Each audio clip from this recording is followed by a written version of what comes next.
Mimi naitwa Jonas Simon Balabala. Naishi maeneo ya Mbondole hapa kwa Muhaya.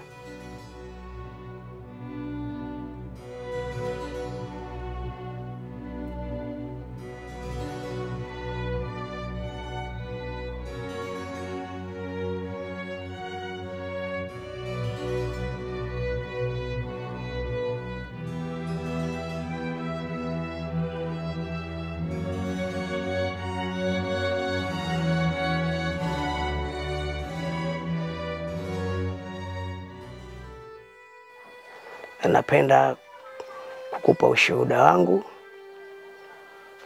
Ninasali kanisa la TAG Majumba 6 kwa mchungaji Moses Magembe. Kwa ushuhuda wangu wa kifupi, nataka nikueleze ndugu, upate kusikia kile ambacho Mungu amefanya katika maisha yangu. Kwa kweli ulikuwa mwaka 2000 kwenye mwezi wa pili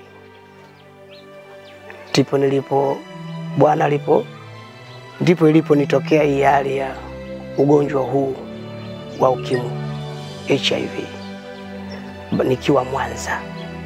Kwa naishi maeneo ya Mwanza ya Manoro, nikiwa nafanya biashara zangu za mitumba pale Mlango Mmoja. Ilianza kama kawaida tu, na napenda unisikilize kwa makini. Nilianza kwa kukohoa, nilikuwa nakohoa mfululizo, alafu hamu ya kula ikawa inakata. Homa za mara kwa mara zikawa zinanipata. Hali hiyo ilienda kama miezi 3 hadi 6 hivi. Siku moja nikasema hapana, siwezi kuteseka hivi. Ndipo nilipoamua kuondoka pale nyumbani, nikaenda mpaka kituo cha Amref International. Ndipo nilipoenda hapo kupima damu yangu. Kwa kweli nilipofika pale, napenda nikushuhudie ndugu, baada ya kupima damu yangu, daktari aliniambia damu yako si salama, ina matatizo. Kwa kweli nilipata mshtuko sana mkubwa. Mimi kama Jonas, Yona, kwa kweli nilisikitika sana. Lakini nataka nikwambie kitu kimoja. Baada ya kupata ile taarifa daktari alinipa faraja. Aliniambia kwamba kuwa na virusi vya HIV si kwamba ndio unakufa leo au unakufa kesho. Utaendelea kuishi. Ni virusi vinavyosababisha ukimwi. Kwa kweli pale niliumbika, imani ilianza kuumbika. Nikakumbuka kwamba Yesu alikufa msalabani si kwa ajili ya wenye dhambi tu, bali hata sisi tunaoumwa, mimi ninayeugua, alipigwa msalabani, aliteseka. Kwa kupigwa kwake sisi tumepona. Kwa hiyo nilimwamini Mungu tangia siku ile ile baada ya kupewa taarifa kwamba mimi ninaumwa. Penda unisikilize kwa makini sana ndugu. Kwa kweli nilitoka pale nikawa tayari nimejipa imani kwamba mimi sifi, bali nitaishi. Nikarudi nyumbani, kuendelea kumwomba Mungu. Ukafika 2011 baadaye nikamwona mchungaji pale Mwanza mjini. Nilikuwa nasali pale TAG Kirumba. Basi nikamweleza mchungaji, bwana mchungaji, nimepata tatizo hili na hili na hili, nimeasilika. Mchungaji akaniambia, nakumbuka mwaka ule 2001 mchungaji aliniambia neno hili moja, kwamba alinipa mstari wa Zaburi. Aliniambia, nakupa mstari huu, sitaweza kuomba na wewe, ila nakupa mstari huu, utembee katika mstari huo kwa imani na Mungu atafanya kazi. Akanipa Zaburi 103. Shika huo mstari katika maisha yako, ila siombi na wewe, ila shika huo mstari tu, na unasema akusamee makosa yako yote na kuponya magonjwa yako yote. Nadhani unanielewa hapo ndugu. Kwa kweli nilimwambia mchungaji niombe, lakini mchungaji kama siombi na wewe. Aliniambia neno moja tu Pastor Geoffrey kwamba nakupa hiyo Zaburi, tembea na hiyo Zaburi 103. Nikaishika hiyo kwa imani. Nikatembea nayo hiyo. 2000 kafika 2003, 2004, 2005. Ilipofika 2003 nikaanza kuzoofika mwili wangu. Sivyo nilivyotoka. Nikiwa nimezoofika mwili wangu, mimi kama Yona, nikasema kwa kuwa ninaelekea kufa, ngoja nifanye kitu cha maana. Ndio nikashona hii suti unayoiona hii. Hii suti nilishona kwa ajili ya kuzikia, ili nitakapokufa nisiwasumbue kanisa na wala nisimsumbue mama yangu mzazi kwa kuwa ni mzee. Nikashona hii suti unayoiona ndugu, ili nitakapokufa nizikwe kwenye hii suti nikiwa nimelala kwenye jeneza vizuri, nisiwasumbue kanisa. Maana naenda kwa Baba lakini mwili wangu usisumbuke. Mwaka 2003 kwenda 2004.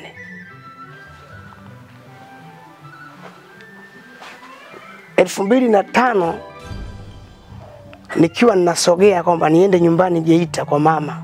Nitaendaje? Ngoja nimjengee nyumba mama yangu ili nitakapokufa mama yangu asipate shida ya kuishi. Unanisikia? Nikajenga nyumba. Maana alikuwa anaishi nyumba ya nyasi kule kijijini. Kwa hiyo nikajenga vyumba viwili na sebule. Unanielewa? Nikajenga nyumba ili nikifa mama yangu apate pa kuishi vizuri. Nikaenda nimenunua mabati pale Mwanza, nikafika pale Geita kule Kasota pale kijijini kwetu kwa mama, maeneo ya Nzela pale. Mwenyeji uweko kwa ni mwenyeji wa Mwanza unaweza utakuwa unapaelewa vizuri. Nikajenga nyumba ndani ya siku 7 ikaisha. Tofali mpaka nikaezeka, nikapiga na lipu, nikamwambia mama uishi hapa. Lakini ukumbuke katika mateso yote sikuweza kumwambia mtu yoyote tofauti na mchungaji au mimi mwenyewe na Yesu. Mchungaji, mimi mwenyewe na Yesu. Tuko watatu. Mama niliogopa kumwambia kwamba pressure angekufa, maana baba alishafariki tangia mwaka 82. Huu ni ushuhuda wangu nakupa sasa. Kwa hiyo nikaona kwamba nikimwambia mama mimi nimeathirika na ukimwi, mama ataanguka atakufa. Maana alikuwa ananitegemea sana katika watoto 5. Kwa hiyo alikuwa anajua mchungaji Geoffrey, Pastor Geoffrey na mimi pamoja na Yesu mwenyewe. Nimemaliza kujenga hiyo nyumba, nikarudi Mwanza mjini kuendelea na biashara zangu za mitumba. Mwaka 2005 2006 nikaona nazidi kuzofika, na nisogee Geita sasa, nitoke Mwanza. Ili nikifika pale Geita iwe karibu maiti yangu, yani msiba wangu usisafirishwe kutoka Mwanza, kwa sababu kutoka Mwanza mjini kuja Geita kuna umbali. Kwa hiyo nikaona kwamba heri nisogee Geita mjini maiti yangu ichukuliwe tu. Na hii suti niliyoivaa unayoiona ndugu, nilikuwa nimeshaishona kwa ajili ya mazishi. Lakini nilimwamini Mungu. Nikasema kwamba hivi sitakufa, nitaishi. Ndipo lilipokuja neno la imani kwamba Yesu aliyemfufua Lazaro, Yesu alitembea juu ya maji. Nikiwa Geita sasa, sitakufa, nitaishi. Nikaanza kuuishwa kwa ndani. Ikaanza kuumbika imani upya. Kwamba mchungaji aliniambia kwamba Zaburi 103 nitembee nayo, nikaishika ile point.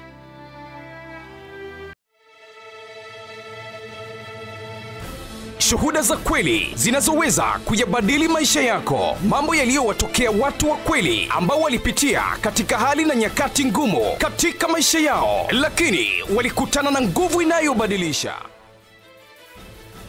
Kwa wakati huo nimepoteza mtoto, nilipoteza marafiki, nilipoteza mtu ambaye nilikuwa nampenda sana, nilipoteza kila kitu, kuanzia pesa, kuanzia kila kitu. Na ukipiga mahesabu, yani Nilikuwa nimepoteza vyote kwamba najua mwanangu atakuwa mzima, lakini unamponda mtoto kwa jiwe juu ya jiwe, maana yake unamtoa kafara.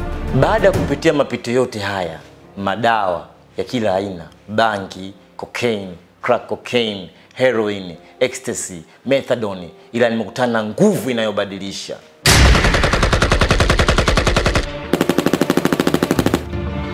Mwaka 89 nilipigwa risasi na polisi na nikakamatwa. Kijana wa miaka 28, kabla ya kuwa kijana nilikuwa mtoto mchanga. Nilitupwa katika boksi. Kwa neema ya Mungu niliokotwa na mama Samaria anaitwa Sister Yusta. Sasa the more nikienda kwa waganga kienyeji, mapepo mara kumi nazidishwa, yani anataka kwa kuniua. Ndipo iliponitokea hii hali ya ugonjwa huu wa ukimwi, HIV. Shuhuda za kweli zinazoweza kuyabadili maisha yako. Mambo yaliyowatokea watu wa kweli ambao walipitia katika hali na nyakati ngumu katika maisha yao, lakini walikutana na nguvu inayobadilisha. Unao uamuzi. Kataa unyanyasaji, kataa uraibu kwa madawa ya kulevya, kataa kuvunjika kwa familia, kataa kujiua. Sema ndio kwa nguvu inayobadilisha.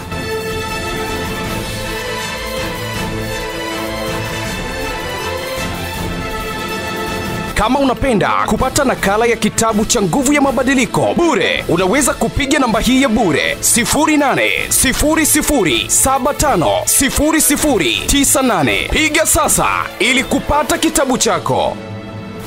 Kama unapenda kupata nakala ya kitabu cha Nguvu ya Mabadiliko bure, unaweza kupiga namba hii ya bure 0800750098. Piga sasa ili kupata kitabu chako.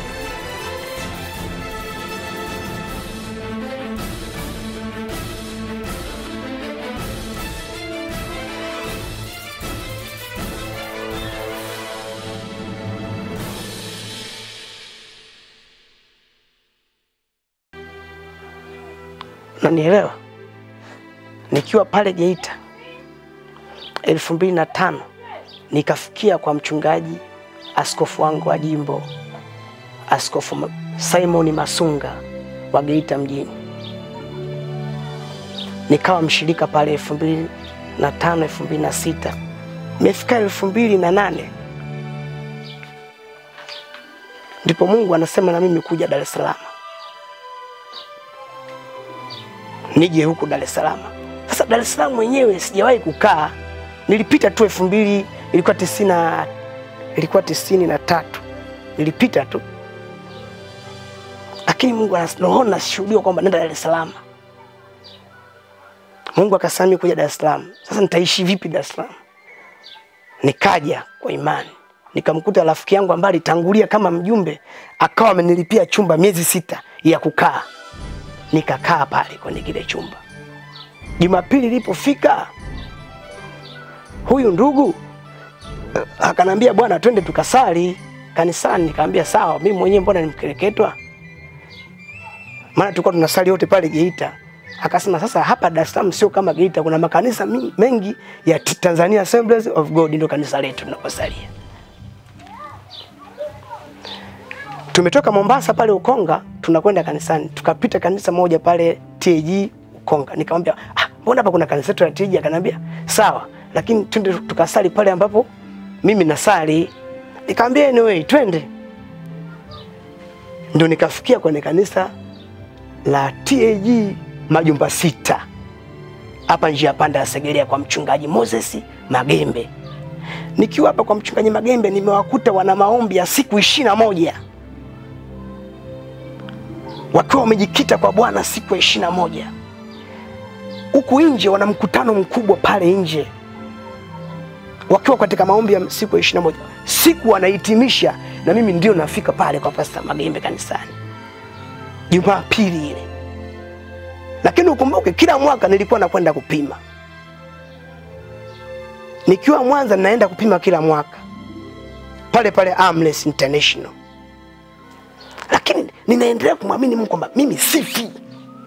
si nitakufa nitaishi. Yesu ulitembea juu ya maji, ulimponya Lazaro. Mimi kwa nini nife na ugonjwa? Kwa jina la Yesu sifi, naendelea kuamini mwaka kwa mwaka. Sijavunjika moyo. Kwanza nilikataa kufa. Mara nyingine mwaka unaokuja nasemaje? Leo inakuja kwamba lakini mbona ulishona na suti? Nikamwambia haya ni maandalizi, lakini sifi. Na hii suti itakuwa kwa ajili ya kuhubiri mikutano ya Injili. Nilimwamini Mungu kwa hilo. Badala ya kuzikia. Yaani kila mwaka nilikuwa naongezeka kiimani. Sasa basi nikueleze ndugu yangu, rafiki yangu. Iwamkini haya nao kueleza napenda ya kuingie. Make huu ni ushuhuda wangu mimi. Ili upokee kitu katika maisha yako. Na kama kuna mzigo wote ambao na wewe unaweza ukawa na tatizo kama hili, Bwana anaweza kukufungua. Baada ya hapo mchungaji akasema, sasa ninaombea magonjwa sugu. Basi na mimi nikapita mbele, tulikuwa watu wengi tu. Akatangaza mwenye polio, HIV. Mimi nikaishika ile aliposema HIV, nikaikamata katika ulimwengu wa roho. Nikasema ni mimi hapa naye pita mbele sasa. Akataja kisukari, polio, akaanza kuyataja HIV, akaanza kisukari. Hayo ni magonjwa supumu, vitu visivyoponyeka akavitaja. Unanielewa? Akataja ile magonjwa sugu yote. Naomba wapite mbele, ila kama unauma malaria usipite. Kwa hiyo baada ya hapo akaanza kuhubiri, akamaliza, akaanza kutamka, akayaita polio na kuita kwa jina la Yesu. Kisukari na kuita kwa jina la Yesu. HIV alipoitaja HIV na kuita kwa jina la Yesu, nikaikamata katika ulimwengu wa roho, nikasema hii ni ya kwangu siachi. Aliposema toka, na mimi nikasema imetoka hiyo. Hapo hapo aliposema hivyo nikaishika, afu nikaisema imetoka hiyo. Nikiwa kwenye ule mstari. Watu wengine wanapenda kukimbilia mbele sana kwenye safu za mbele. Mimi nilikaa safu ya mwisho. Maana nilimwamini Mungu kwamba wanaokimbiliaga mbele kwenye eti mchungaji waguse, mimi nikakaa huku mwisho. Nikasemaje? Hata huku yeye atasema huku nilipo nyuma. Umenielewa? Watu wengi wanasema wapite mbele, watu wanagombaniaga mbele, wanakaa kwenye zile safu. Mimi nikamwamini Mungu kukaa nyuma, kwamba hata nikae nyuma. Maana nishaombewa na wachungaji wengi. Wengine washafariki, hata mzee wetu Moses Kulola alishaniwekea mkono juu. Lakini sijapona. Lakini siku ya kuponya ilikuwa siku ambayo ya tofauti kabisa. Nikaishika ile, nakwambia niliona kama mwali wa moto utokao juu. Kutoka kwenye utosi mpaka kwenye mguu. Biblia inasema kwamba Yesu alipokuwa anapita katikati ya watu, kuna mwanamke mmoja alikuwa anatoka damu miaka, alishika pindo la Yesu. Yesu akasema nguvu imenitoka. Unanielewa? Umenielewa? Nguvu imenitoka. Nani amenigusa? Biblia inasema kwamba yule mwanamke akajijua pale pale ya kuwa ameponywa ugonjwa wake. Kwa hiyo na mimi kwa ile kama mwali wa moto uliotoka kwenye utosi mpaka chini ukifuatiliwa na msisimko, nikajijua kwamba ugonjwa wangu umenitoka. Haina haja ya kuuliza mtu. Na ndugu yangu, napenda nikatishe tu ushuhuda wangu. Maana ni mrefu, nikianza kuhadisia hapa ni kitabu kizima. Sasa navuka na kueleza upande wa pili baada ya uponyaji wangu wa kutoka pale kanisani. Sasa nimekwenda wapi?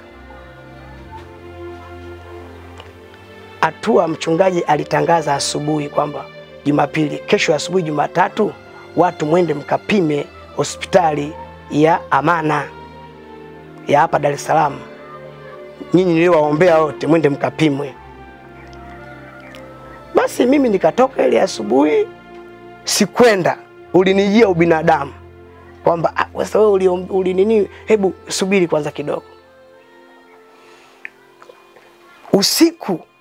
Usiku ile Jumatatu, napenda nikwambia kwamba kuna watu wengi huwa hawatii sauti za Mungu. Kwa hiyo mimi nilifanya kama vile kama kushupaza kidogo.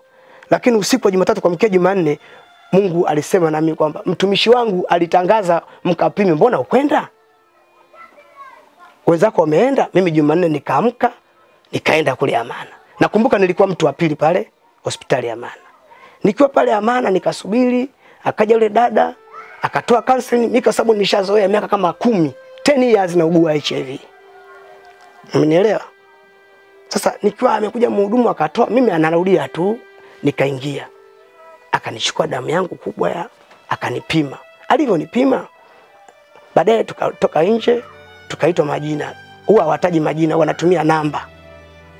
Siku hizi hawataji majina, wanatumia namba. Namba fulani unaingia. Hata huko Mwanza kote, siwete kwamba eti kuna jina langu wanalijua. Siku hizi kuna mfumo wa namba. Hawatumii jina kwa ajili ya kumstiri mtu heshima ya mtu binafsi. Kwa hiyo ukiniambia kwamba namba ya yule mtu siwezi, kwa sababu wanatumia namba zile kadi. Basi baada ya hapo nikapita mle. Akaniambia, "Uko tayari kuchukua majibu yako?" Nikamwambia uko tayari. "Hautajiua?" Nikamwambia siwezi kujiua. Mimi kwanza nina Yesu, nitajiuaje? Wewe sema tu. Bila wewe kujua kwa mimi nimeshaugua 10 years, miaka 10. Basi akanambia, "Bwana kijana, napenda kukwambia damu yako ni safi na salama. Jitunze." Kwa kweli nilishikwa na hungu, unajua hungu. Mwili wangu utetemeka, jasho lilitoka pale pale tukiwa na daktari yule mama yule. Akaniuliza kwa nini kama mimi nimeugua miaka 10. Ndio nikaanza kumtolea nini? Vile vikadi vile wanavyotoa angaza, vidogo vidogo. Nikamwonyesha kwanza, cha pili.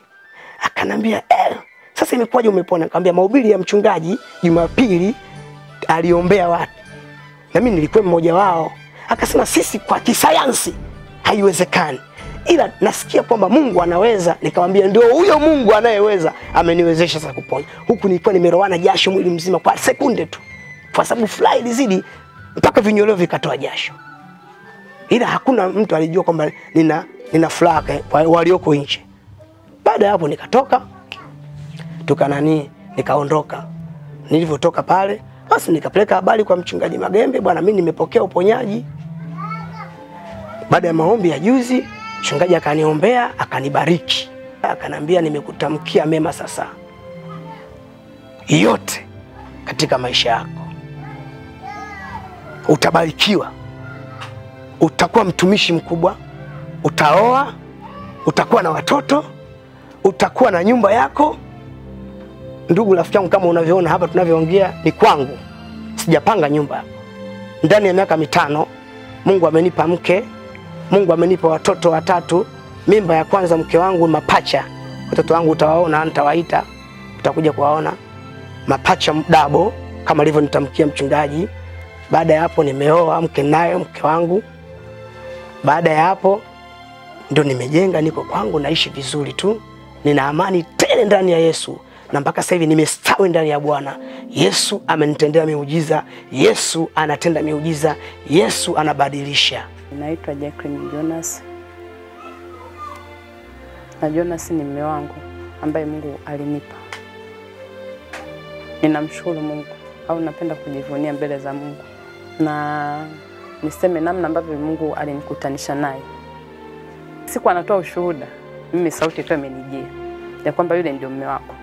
Halafu ushuhuda nao utoa ni vitu ambavyo ni vigumu sana. Nikaanza kuhojiana na ile sauti. Kwani Mungu, kwani mimi na makosa gani kwanza mpaka unibebeshe kwamba yule awe mume wangu? Yaani ananiambia kabisa sauti inazungumza na mimi. Sasa huyu mtu alitoa ushuhuda kwamba ameponywa na ukimwi. Na Mungu unazungumza na mimi kwamba wewe ndio mume wangu. Naamini vipi sasa kama kaponywa kweli? Ikawa tena ni maswali sasa, ni kama mapambano. Hapa jibu nimeshawapa ndio, lakini kulingana na haya mazingira mbona ikawa tena kama kuna nani. Nikamwambia siku ya kuja kupima, mama nikamwambia siku akija kuna mgeni akija, lakini kwenda kupima naomba nitafutie daktari ambaye ni ndugu yetu. Ile hospitali kubwa kuna madaktari ambao wanafahamiana na mama wako wengi. Ni kweli siku ya kwenda kupima nikaenda na shangazi yangu na akatafuta daktari ambaye ni ndugu yetu.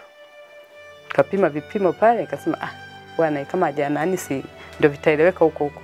Tumepima, majibu yakatoka tuko safi. Akawa tumerudi, tumeleta majibu, kwa hiyo zikaendelea process za uchumba. Mchungaji hapo ndio maana walikuwa wamefikia kwa mchungaji, ikabidi kupatana mahali katolewa, tukatangaza uchumba, wakarudi Dar es Salaam. Ile wamerudi, mimi bado tena hapo kumwambia hata mchungaji wangu siwezi. bado tena hivi ni kweli yule mtu alipona? Bado maswali tena nani, lakini leo anazungumza yule ndio mume wako. Nikampigia tena mama mchungaji Magembe, nikamwambia mama, mwambie yule kaka akapime tena. Hapo tunajiandaa sasa kwa ajili ya harusi. Mwambie akapime na majibu mnitumie kwenye nini? Unitumie majibu, unipigie simu au unitumie message. Mchungaji anataka tena tupime safari ya pili.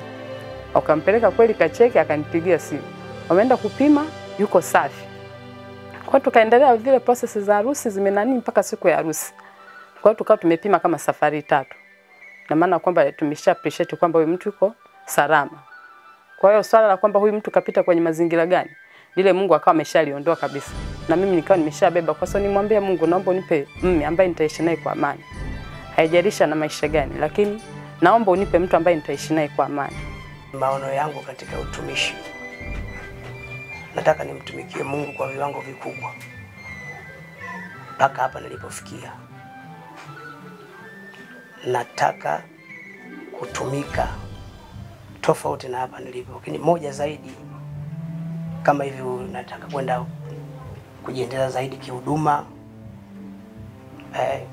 pate watu kama supporter, nipate supporter katika Injili kwa ajili ya kuwafikia hata watu wengine. Manake kwa kweli hali yangu ya kiuchumi bado iko chini. Kweli tumeokoka, lakini huduma sasa ya Injili, hata huu ushuhuda tu kuusambaza, hata kwenda sehemu siwezi, maana hata pikipiki tu sina. Lakini kama nitapata watu wa kunisupport kufikia hata mbali ya mataifa, hata mikoa baadhi, na mke wangu, tuko tayari kufanya huduma hii ya Injili. Pamoja na hayo yote niliyoyasema, yote niliyokueleza ndugu yangu, cha muhimu nimekutana na nguvu inayobadilisha. Shuhuda za kweli zinazoweza kuyabadili maisha yako. Mambo yaliyowatokea watu wa kweli ambao walipitia katika hali na nyakati ngumu katika maisha yao, lakini walikutana na nguvu inayobadilisha. Unao uamuzi. Kataa unyanyasaji, kataa uraibu kwa madawa ya kulevya, kataa kuvunjika kwa familia, kataa kujiua. Sema ndio kwa nguvu inayobadilisha.